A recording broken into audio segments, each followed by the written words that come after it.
Well, good morning, team.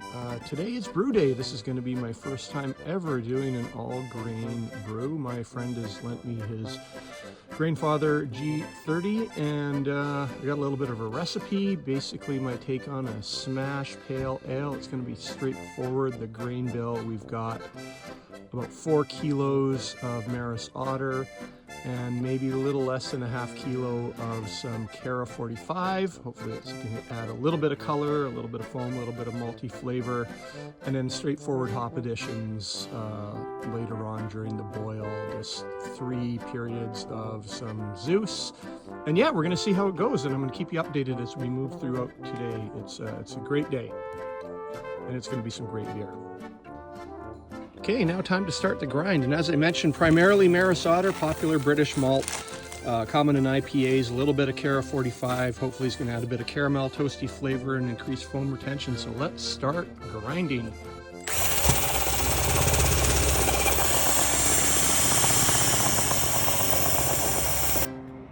Strike temperature is met, and it's time to start mashing in. So all this grain's going to be going in. All of it, and I've got to stir it all up in here. And once we get her all in, it's going to be an hour. Now, my water profile is basically, well, from the garden hose. Yep, right from the tap. It's great here. Comes from those mountains over there, not conditioned, perfectly balanced. She's going in. See you in an hour. Okay, so now time for the sparge. I'm going to take off the recirculation arm, remove the lid here, and believe it or not, this is actually something I've always really wanted to do. Let's just lift this grain basket out. Oh, you can hear it all draining through. Amazing. We're going to let that sit for a little while. And then I'm going to sparge 4 more liters of water over top of it just to make sure we get all of those beautiful sugars and juices out. Okay, so we are at the boil, and I want to talk a little bit about our additives here. We've got some hop additions here. These are Zeus. They're high alpha, about 15%. And they just smell absolutely amazing. They're juicy, citrusy. The profile describes them as dank, but they smell great to me. 20 grams going in right now, 40 grams 15 minutes near the end of the boil, and then another 40 grams at flame out, and a Whirlflock tablet will be going in 15 minutes before the end of the boil just to help with the clarity. As you can see, I got a little hot basket in there, and there we go. Boiling away. We'll see you in 1 hour. So while we're boiling, I'm going to disinfect and star sand everything that comes into contact with the fermenter. So this is the time to take care of cleaning everything I've got here and get ready for the next steps. So this contraption is the wort chiller. Now the kettle is full of boiling hot wort, and I've run it through this system just to sterilize everything for about 5 minutes.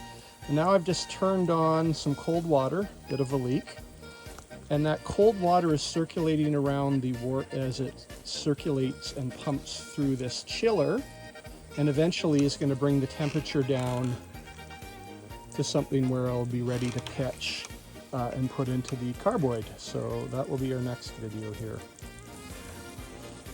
So now we've got the cooled wort trickling into my fermenter, and ignore the bubbles. That's just a star sand, perfectly fine. But everything that touches this from now on is going to be completely sanitized, and then we'll pitch the yeast once full. Well, there she is. Got about 5 gallons, a bit sedimenty, beautiful amber color. Gonna pitch the yeast. This is US 05, kind of a standard ale yeast, commonly found in a lot of pale ales. So this goes in now, and everything is being star sand sanitized, including the scissors I used to cut this packet open, and including the top That's going to go on my fermenter. And then we're going to give it all a good, proper shake. Get that yeast going. And in about 2 weeks, it's probably going to be beer. Well, that's the brew day, folks. That went a lot easier than I thought. And what we're looking at here is hopefully a beautiful amber colored pale ale that's going to have an ABV right around 5%. I'm hoping for a little bit of full bodiness to it. I'm not a big fan of, you know, like blonde pilsners and stuff like that. I think it's going to be pretty hop forward and juicy. With the Zeus, we're going to be probably an IBU of maybe 40, 45. And big thank you to my friend who lent me his equipment and tools to do all this. This was real fun. And you know what? I think I'm going to have to buy one. So great brew day. It's beer o'clock. And I'm Dad maxing it today. This whole time I've had a brisket on the go here cooking as well too. So life is good, living in paradise. 2 weeks, I'm hoping to have some amazing beer. Cheers, thanks for watching everyone.